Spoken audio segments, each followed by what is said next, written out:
Noontime and June time, down around the river. Have to fuss with Lizy Ann, but Lizy, I forgive her. Drives me off the place and says that all she's a-wishing, land of gracious, time will come I'll get enough of fishing. Little Dave at chopping wood never appears to notice. Don't know where she's hid his hat, or Kieran where his coat is. Speculating more like he ain't gonna mind me, and guessing where, say, 12 o'clock, a feller'd likely find me. Noontime and June time, down around the river, clean out of sight of home, and skulking under cover of the sycamores, jack-oaks, and swamp ash and elm. Heidi's all so jumbled up you can hardly tell him. Tired, you know, but loving it, and smiling just to think it. Any sweeter tiredness, you'd fairly want to drink it. Tired of fishing? Tired of fun? Lying out slack and slacker. Oh, you'd want in all the world's a little more tobacco. Hungry, but a-hiding it, or just not a-caring. Kingfisher getting up and scooting out of hearing. Snipes on t'other side where the county ditch is, wading up and down the edge like they'd rolled their britches. Old turtle on the root, kinda sorta drapping into the water like he don't know how it happened. Water, shade, and all so mixed, you don't know which you ought to say. The water in the shatter, the shatter in the water. Somebody hollering way around the bend in Upper Fork, where your eye can just catch the ending of the shiny wedge of wake some muskrat's a-making with that pesky nose of his. Then a sniff of bacon, cornbread, and dock greens. And little Dave is shilling across the rocks and mussel shells, limping and a-grinning with your dinner for you, and a blessing from the giver. Noontime and June time, down around the river.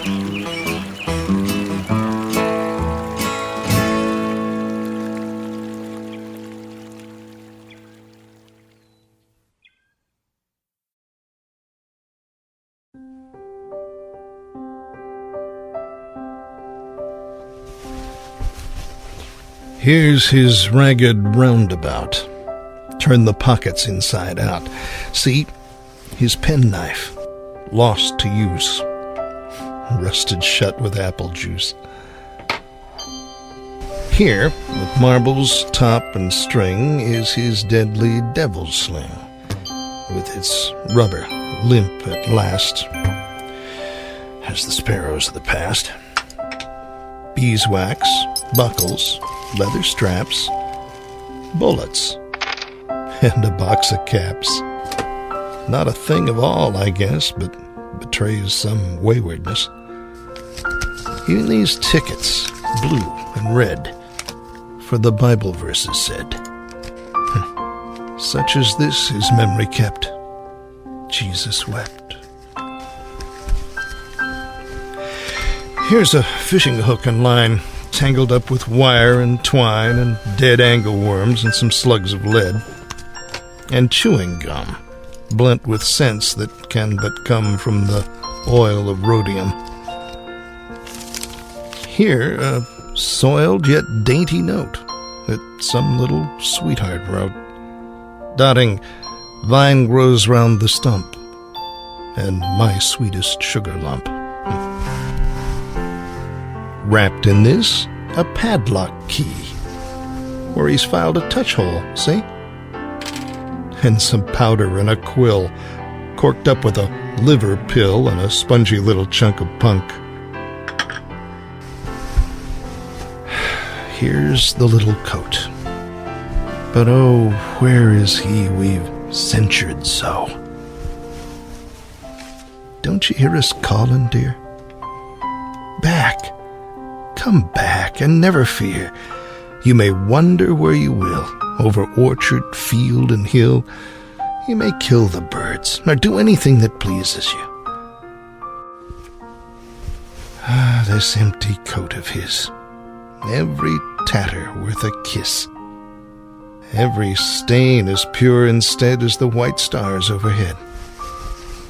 And the pockets, homes were they of the little hands that play now no more, but absent thus, beckon us.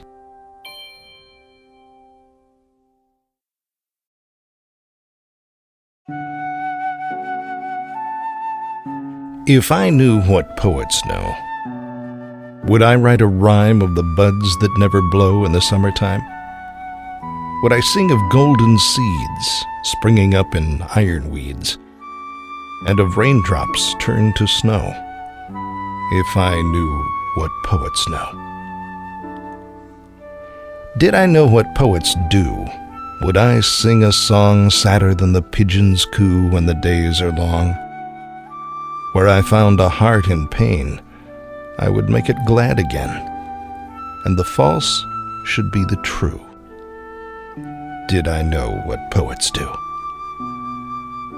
If I knew what poets know, I would find a theme sweeter than the placid flow of the fairest dream. I would sing of love that lives on the errors it forgives, and the world would better grow. If I knew what poets know.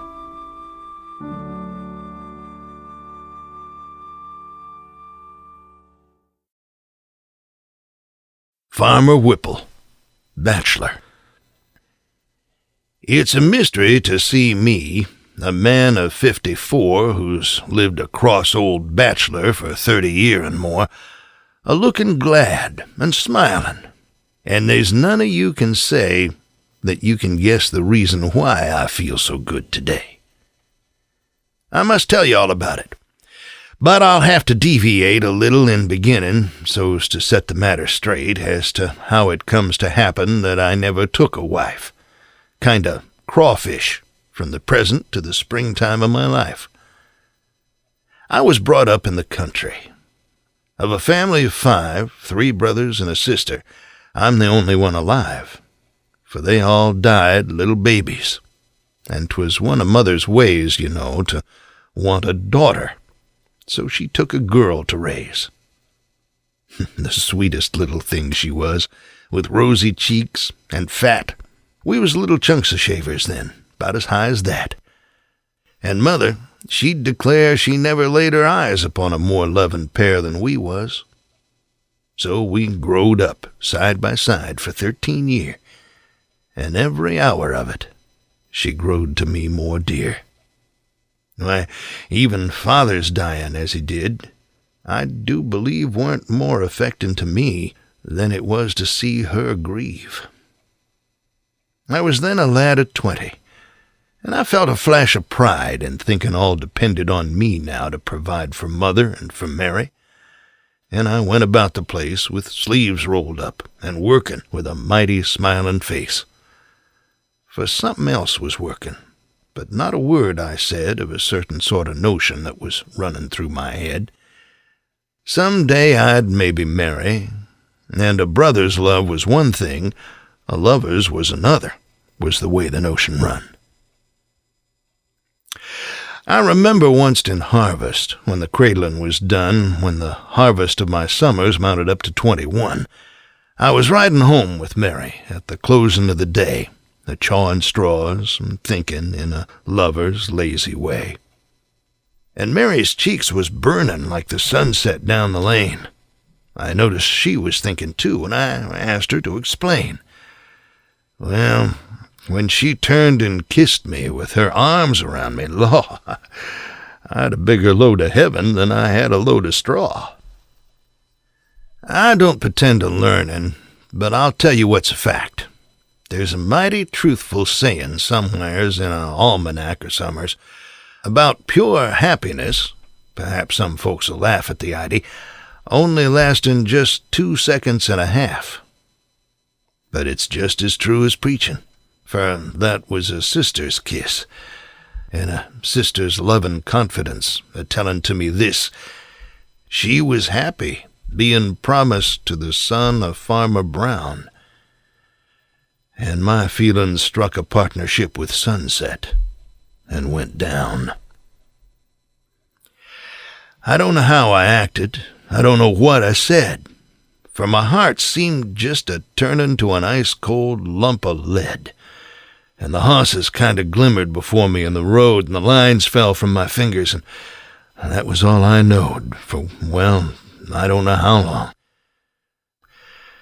There's a dim remembrance of a sound of snorting horses and a stake-and-ridered fence a-whizzing past, and wheat sheaves a-dancing in the air, and Mary screaming, "Murder!" and a-running up to where I was lying by the roadside, and the wagon upside down, a-leaning on the gate-post with the wheels a-whirling round. And I tried to raise and meet her, but I couldn't, with a vague sort of notion coming to me that I had a broken leg. Well, the women nursed me through it, but many a time I'd sigh as I'd keep a-getting better, instead of going to die, and wonder what was left me worth living for below, when the girl I loved was married to another, don't you know? And my thoughts was as rebellious as the folks was good and kind. When Brown and Mary married, really must have been my mind was kind of out of kilter. For I hated Brown, you see, worse'n pison. And the feller whittled crutches out for me, and done 1,000 little acts of kindness and respect, and me a-wishing all the time that I could break his neck. My relief was like a mourner's when the funeral is done, when they moved to Illinois in the fall of '41. Then I went to work in earnest. I had nothing much in view but to drown out recollections, and it kept me busy, too. But I slowly thrived and prospered, till Mother used to say she expected yet to see me a wealthy man some day. Then I'd think how little money was compared to happiness, and who'd be left to use it when I died, I couldn't guess. But I've still kept speculating and gaining year by year, till I'm paying half the taxes in the county, mighty near. Well, a year ago or better, a letter comes to hand, asking how I'd like to dicker for some Illinois land. The feller that had owned it went ahead to state, had just deceased, insolvent, leaving chance to speculate, and then it closed by saying that I better come and see. And I'd never been west anyhow, most too wild for me, I'd always had a notion. But a lawyer here in town said I'd find myself mistaken when I come to look around. So I bids goodbye to Mother, and I jumps aboard the train, thinking what I'd bring her when I come back home again. And if she'd had an idea what the present was to be, I think it's more'n likely she'd have went along with me. Cars is awful tedious riding for all they go so fast, but finally they called out my stopping place at last. And that night at the tavern, I dreamt I was a train of cars, and skeered at something, running down a country lane. Well, in the morning early, after hunting up the man, the lawyer, who was wanting to swap the piece of land, we started for the country, and I asked the history of the farm, its former owner, and so forth, etc. And, well, it was interesting.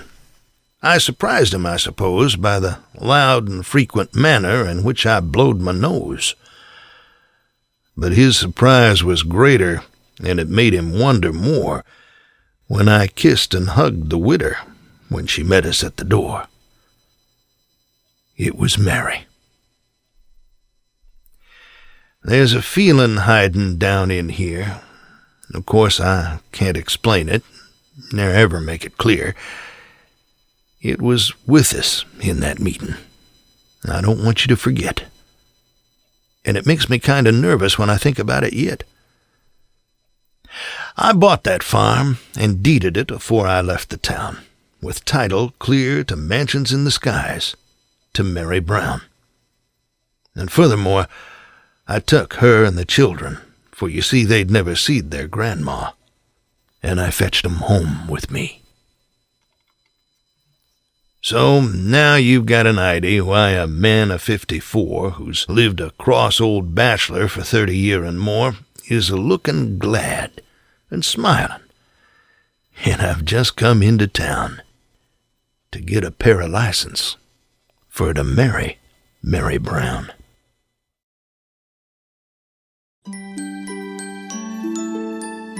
Once I sassed my pa, and he won't stand that and punished me. Then when he was gone that day, I slipped out and runned away.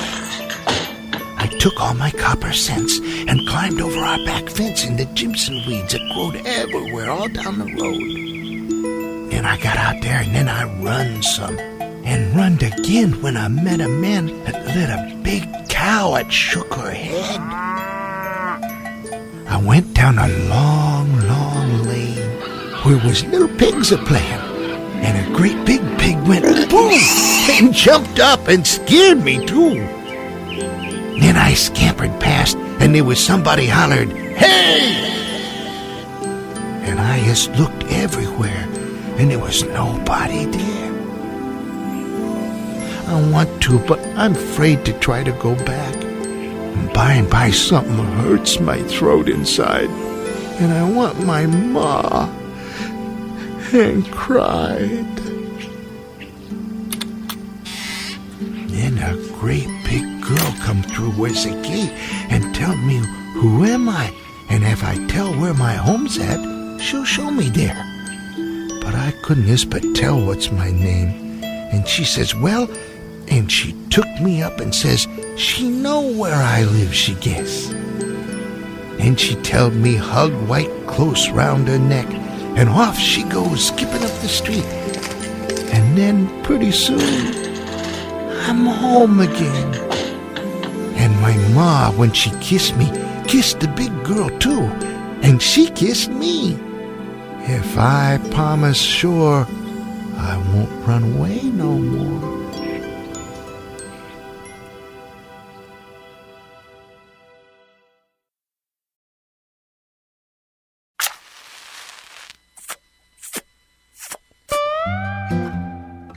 My grandfather's skiers, said the Raggedy Man, as he solemnly lighted his pipe and began.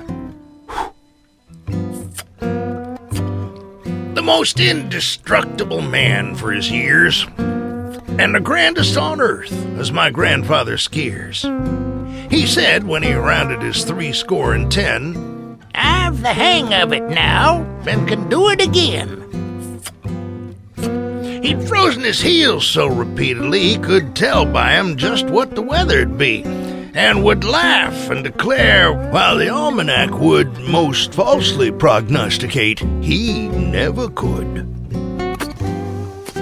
Such a hale constitution had Grandfather Skiers that though he'd used Navy for 60-odd years, he still chewed a dime's worth 6 days of the week, while the 7th he passed with a chew in each cheek. Then my grandfather Skiers had a singular knack of sitting around on the small of his back with his legs like a letter Y stretched o'er the grate, wherein 'twas his custom to expectorate. He was fond of tobacco in manifold ways. He'd sit on the doorstep of sunshiny days and smoke leaf tobacco he'd raised strictly for the pipe he'd used all through the Mexican War. And the Raggedy Man said, refilling the bowl of his own pipe and leisurely picking a coal from the stove with his finger and thumb, You can see what a tenacious habit he's fastened on me. And my grandfather Skiers took a special delight in pruning his corns every Saturday night with a horn-handled razor, whose edge he excused by saying 'twas one that his grandfather used. And though deeply edged in the haft of the same was the ever-euphonious Wolstenholme's name, 'twas my grandfather's custom to boast of the blade as a Seth Thomas razor, the best ever made.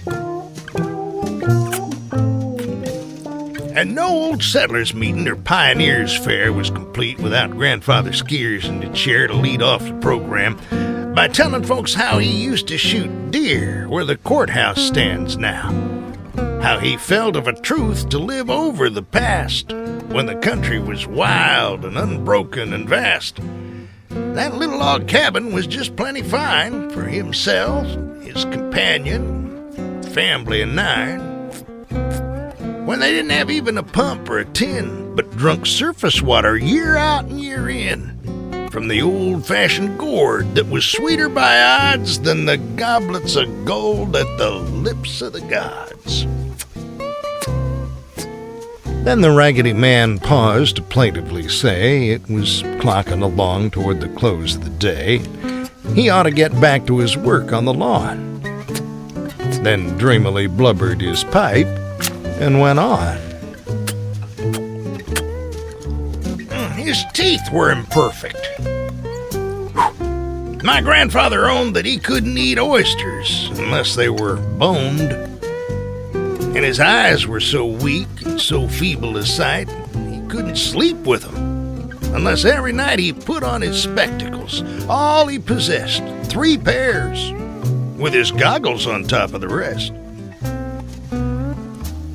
And my grandfather, always retiring at night, blew down the lamp chimney to put out the light. Then he'd curl up on edge like a shaven in bed and puff and smoke pipes in his sleep, it is said, and would snore oftentimes, as the legends relate, till his folks were wrought up to a terrible state. And he'd snort, rear up, roll over, and there, in the subsequent hush, they could hear him chew air. And so glaringly bald was the top of his head that many's the time he has musingly said, as his eyes journeyed o'er its reflex in the glass, "I must set out a few signs to keep off the grass."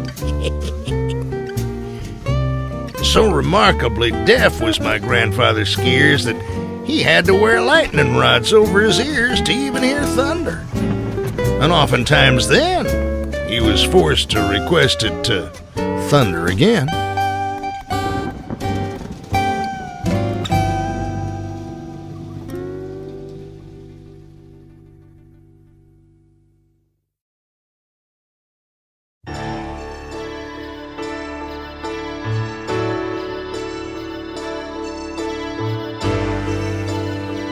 Wasn't it pleasant, old brother of mine, in those old days of the lost sunshine of youth, when the Saturday's chores were through, and the Sunday's wood in the kitchen too, and we went visiting, me and you, out to old Aunt Mary's.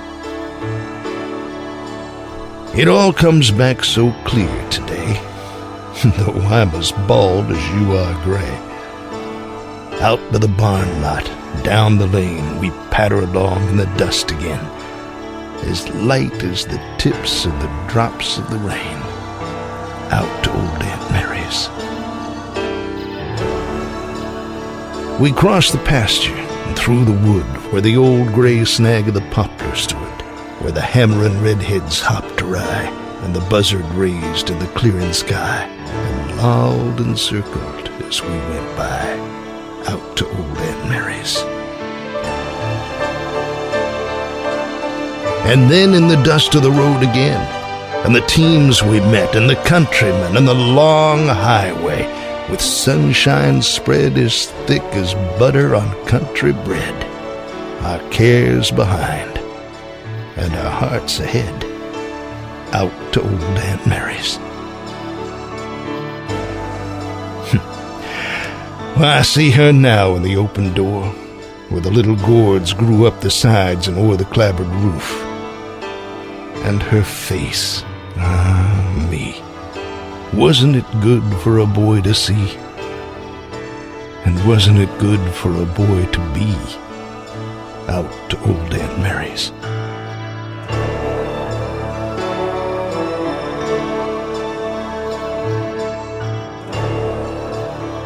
And oh, my brother so far away. This is to tell you she waits today to welcome us. Aunt Mary fell asleep this morning, whispering, "Tell the boys to come."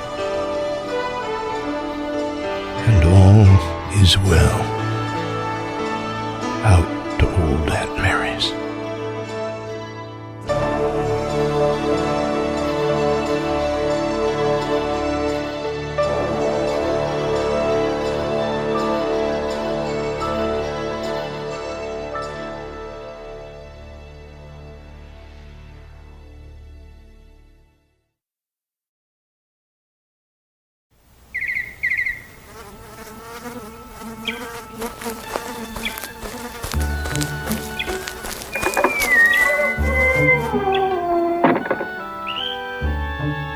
When memory keeps me company and moves to smiles or tears, a weather-beaten object looms through the mist of years.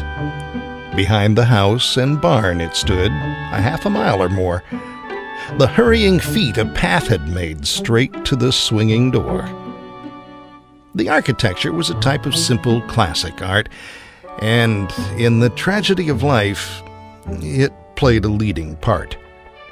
And off the passing traveler drove slow and heaved a sigh to see the modest hired girl slip out with glances shy. We had our posy garden that the women loved so well. I loved it too. Better still, I loved the stronger smell that filled the evening breezes so full of homely cheer and told the night o'ertaken tramp that human life was near.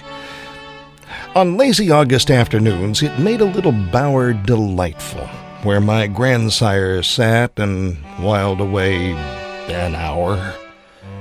For there, the summer morning its very cares entwined, and berry bushes reddened in the streaming soil behind. All day fat spiders spun their webs to catch the buzzing flies that flitted to and from the house, where Ma was baking pies. And once a swarm of hornets bold had built a palace there and stung my unsuspecting aunt. I must not tell you where. Then Father took a flaming pole. Oh, that was a happy day. He nearly burned the building up, but the hornets left to stay. When summer bloom began to fade and winter to carouse, we banked the little building with a heap of hemlock boughs. But when the crust was on the snow and the sullen skies were gray, in sooth, the building was no place where one could wish to stay. We did our duties promptly. There one purpose swayed the mind. We tarried not, nor lingered long on what we left behind. The tortures of that icy seat could make a Spartan sob, for needs must scrape the goose flesh with a lacerating cob that from a frost-encrusted nail was suspended by a string. My father was a frugal man and wasted not a thing. When Grandpa had to go out back and make his morning call, we bundled up the dear old man with a muffler and a shawl. I knew the hole on which he sat. 'Twas padded all around, and once I dared to sit there. 'Twas all too wide, I found. My loins were all too little, and I jackknifed there to stay. They had to come and get me out, or I'd have passed away. Then Father said ambition was a thing that boys should shun, and I must use the children's hole till childhood days were done. But still I marvel at the craft that cut the holes so true. The baby hole, the slender hole that fitted Sister Sue. Ah, the dear old country landmark. I've traveled round a bit, and in the lap of luxury has been my lot to sit. But ere I die, I'll eat the fruit of the trees I robbed of yore, then seek the shanty where my name is carved above the door. I ween the old familiar smell will soothe my jaded soul. I'm now a man, but nonetheless, I'll try the baby hole.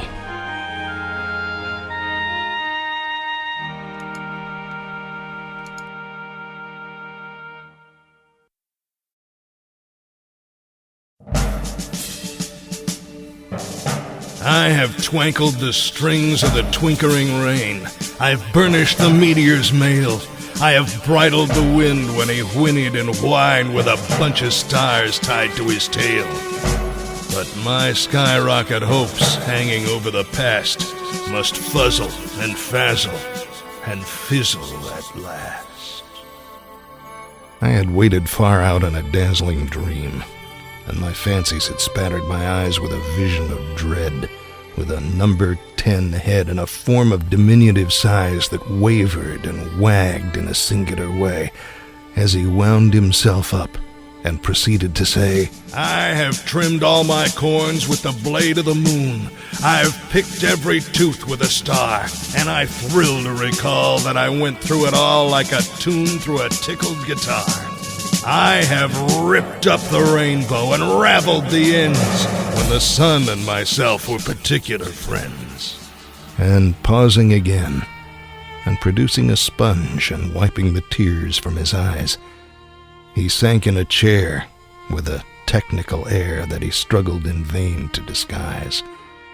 For a sigh that he breathed, as I over him leant, was haunted and hot with a peppermint scent. Alas, he continued in quavering tones, as a pang rippled over his face, the life was too fast for the pleasure to last, in my very unfortunate case. And I'm going, he said as he turned to adjust a fuse in his bosom. I'm going to bust.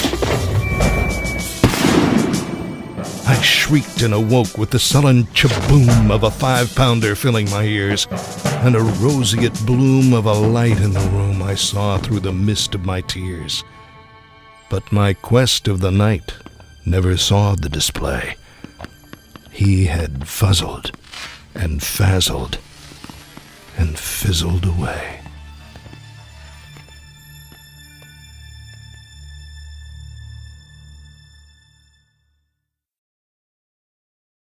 Squire Hawkins' Story. I ain't no hand at tellin' tales, or spinnin' yarns, as the sailors say. Some way or another, language fails to slide for me in the oily way that lawyers has, and I wished it would, for I've got something that I call good. But being only a country squire, I've learned to listen and admire, rather preferring to be addressed than talk myself. But I'll do my best. Old Jeff Thompson, I'll say was the closest man I ever saw.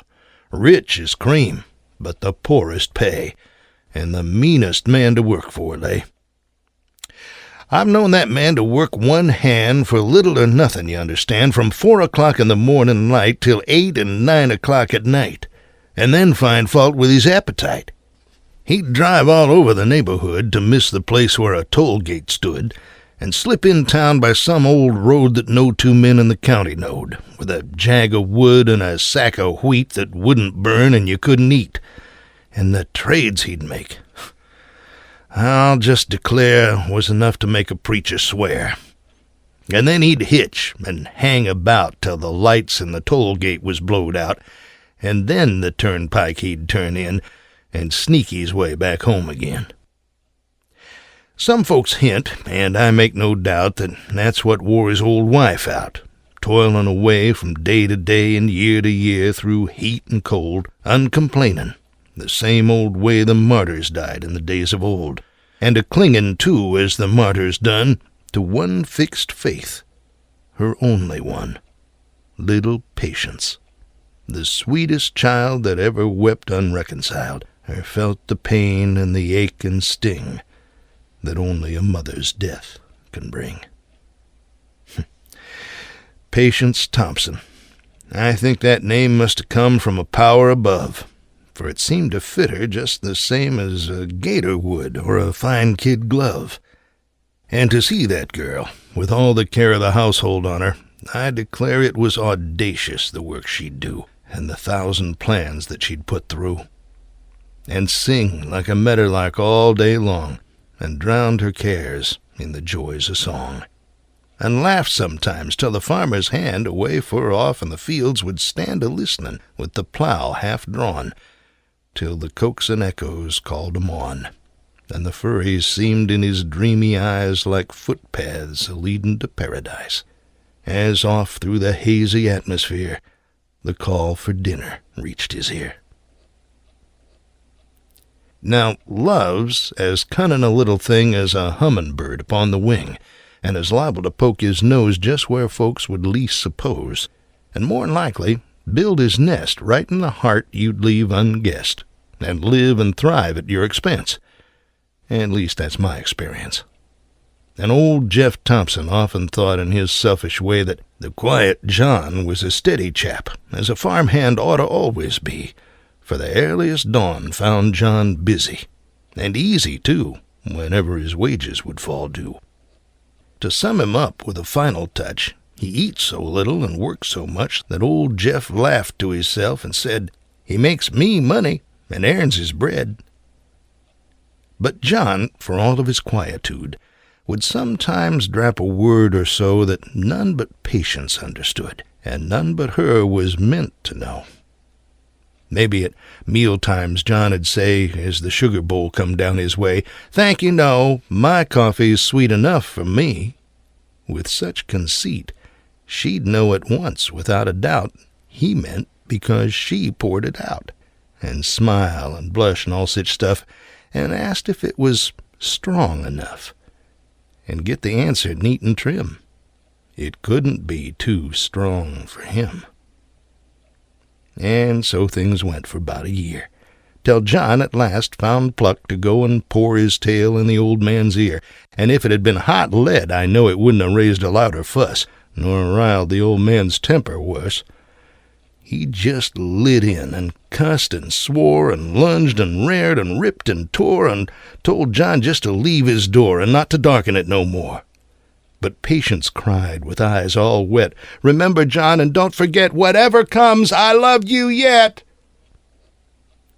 But the old man thought in his selfish way, "I'll see her married rich some day, and that," thinks he, "is money for me, and my will's law, as it ought to be." So, when in the course of a month or so a widower with a farm or two comes to Jeff's, why, the folks, had to talk, as folks'll do. It was the talk of the neighborhood, Patience and John, and their affairs. And this old chap with a few gray hairs had cut John out, it was understood. And some folks reckoned Patience, too, knowed what she was a-goin' to do. It was like her. La, indeed. All she loved was dollars and cents like old Jeff, and they saw no need for John to pine at her negligence. But others said, in a kinder way, they missed the songs she used to sing. They missed the smiles that used to play over her face and the laughing ring of her glad voice, that everything of her old self seemed dead and gone, and this was the ghost that they gazed on. Till finally it was noised about there was a wedding soon to be down at Jeff's, and the cat was out, sure enough. Gee-many. It riled me when John told me so, for I was a friend of John's, and his trembling voice just broke in two, as a feller's voice'll sometimes do. And I says I, "If I know my biz, and I think I know what justice is, I've read some law, and I'd advise a man like you to wipe his eyes and square his jaws and start again, for justice is a-going to win." And it wasn't long till his eyes had cleared, as blue as the skies, and the sun appeared in the shape of a good old-fashioned smile that I hadn't seen for a long, long while. So we talked on for an hour or more, and sunned ourselves in the open door, till a hoss and buggy down the road come a-driving up that I guess John knowed, for he winked and says, "I'll disappear. They'd smell of mice if they saw me here." And he thumbed his nose at the old gray mare and hid himself in the house somewhere. Well, the rig drove up, and I raised my head as old Jeff hollered to me and said that him and his old friend there had come to see if the squire was at home. I told him I was, and I aimed to be at every chance of a wedding fee. And then I laughed, and they laughed too, for that was the object they had in view. Would I be on hands at 8 that night, they asked, and says I, "You're mighty right, I'll be on hand." And then I bust out a-laughing, my very worst, and so did they, as they wheeled away and drove toward town in a cloud of dust. Then I shut the door, and me and John laughed and just laughed on till Mother dropped her specs, and by gee willikers, I thought she'd die. And she couldn't have told, I'll bet my hat, what on earth she was laughing at. But all of the fun of the tale ain't done, for a drizzling rain had just begun, and having about 4 mile to ride, I just concluded I'd better light out for Jeff's and save my hide, for it was a-going to storm that night. So we went down to the barn, and John saddled my beast, and I got on, and he told me something to not forget. And when I left, he was laughing yet. And 'proaching on to my journey's end, the great big drops of the rain come down, and the thunder growled in a way to lend an awful look to the lowering frown the dull sky wore, and the lightning glanced till my old mare just more'n pranced, and tossed her head and bugged her eyes to about 4 times their natural size, as the big black lips of the cloud 'd drap out some oath of a thunderclap and threaten on it an undertone that chilled a feller clean to the bone. But I struck shelter soon enough to save myself, and the house was jammed with the women folks and the wedding stuff, a great long table fairly crammed with big pound cakes and chops and steaks and roasts and stews and stomach aches of every fashion, form, and size, from twisters up to punkin pies, and candies, oranges and figs and reasons, all the willygigs and gimcracks that the law allows on such occasions. Bobs and bows of giggling girls with corkscrew curls and fancy ribbons, reds and blues, and bow-catchers and curlicues to beat the world. And 7 o'clock brought old Jeff, and brought the groom, with a sideboard collar on, and stock that choked him so he hadn't even room to swaller in, or even sneeze, or clear his throat with any ease or comfort, and a good square cough would saw his Adam's apple off. But as for Patience, I never saw her look so sweet. Her face was cream and roses, too, and then them eyes a heavenly blue just made an angel all complete. And when she split 'em up in smiles and splintered 'em around the room and danced across and met the groom and laughed out loud, it kind of spiles my language when I come to that. For as she laid away his hat, thinks I, the papers hid inside of that said hat must make a bride a happy one for all her life, or else a wrecked and wretched wife. And someway then, I thought of John, and then looked toward Patience, and she was gone. The door stood open, the rain was dashing in, and sharp and plain above the storm we heard a cry, a ringing, laughing, loud "Goodbye!" that died away as sweet and fast as horses' hoofs went splashing past. And that was all. 'Twas done that quick.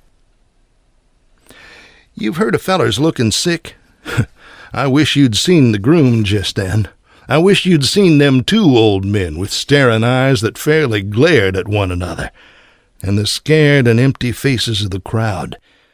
I wished you could have been allowed to just look on and see it all, and heard the girls and women bawl and wring their hands, and heard old Jeff a-cussin' as he swung hisself upon his horse, who clamped his bit as though old Nick had hold of it, and cheek by jowl the two old wrecks rode off, as though they'd break their necks.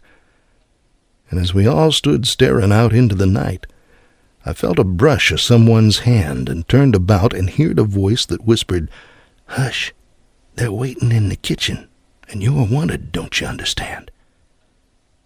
Well, if my memory serves me now, I think I winked. Well, anyhow, I left the crowd a-gawking there, and just slipped off around to where the back door opened and went in, and turned and shut the door again. And maybe locked it. Couldn't swear. A woman's arms around me makes me liable to make mistakes. I read a marriage license next, but as I didn't have my specs, I just inferred it was all right, and tied the knot so mortal tight that Patience and my old friend John was safe enough from that time on. Well, now I might go on and tell how all the joke at last leaked out, and how the youngsters raised the yell and rode the happy groom about upon their shoulders, how the bride was kissed 100 times, beside the one I gave her, till she cried and laughed until she like to died. I might go on and tell you all about the supper and the ball. You'd ought to see me twist my heel through just one old Virginia reel afore you die, or tromp the strings of some old fiddle till she sings some old cotillion, don't you know, that puts the devil in your toe. We kept the dancing up till 4 o'clock, I reckon, maybe more. We hardly heard the thunders roar, or thought about the storm that blowed, and them two fellers on the road, till all at once we heard the door bust open, and a voice that swore, and old Jeff Thompson tucked the floor. He shuck hisself and looked around like some old dog about half drowned. His hat, I reckon, weighed 10 pound, to say the least, and I'll say sure his overcoat weighed 50 more. The wettest man you ever saw, to have so dry a son-in-law. He sized it all, and Patience laid her hand in John's and looked afraid and waited. And a stiller set of folks I know you never met in any courtroom where with dread they wait to hear a verdict read. The old man turned his eyes on me. "And have you married 'em?" says he. I nodded yes. "Well, that'll do," he says, "and now we're through with you. You just clear out, and I decide." And promised to be satisfied. He hadn't nothing more to say. I saw, of course, how matters lay, and left. But as I rode away, I heard the roosters crow for day.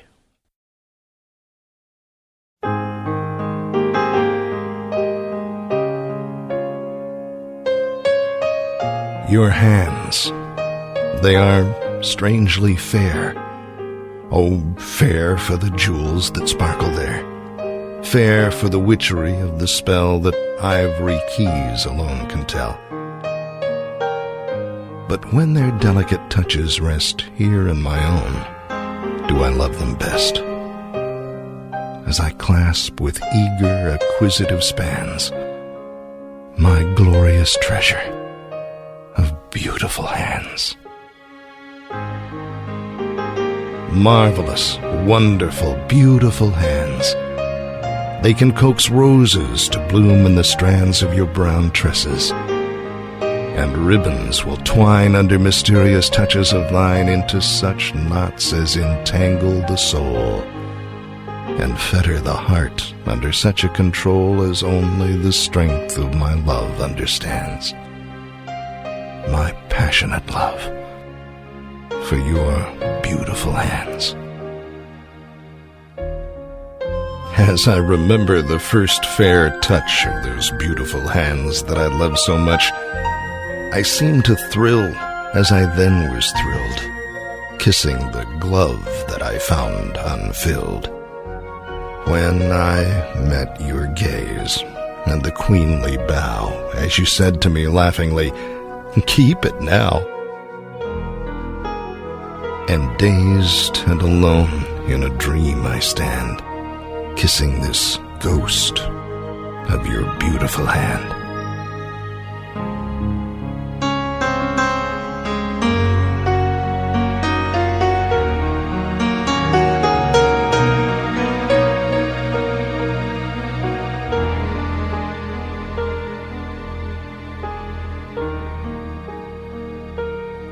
When I first loved in the long ago, and held your hand as I told you so, pressed and caressed it and gave it a kiss, and said I could die for a hand like this.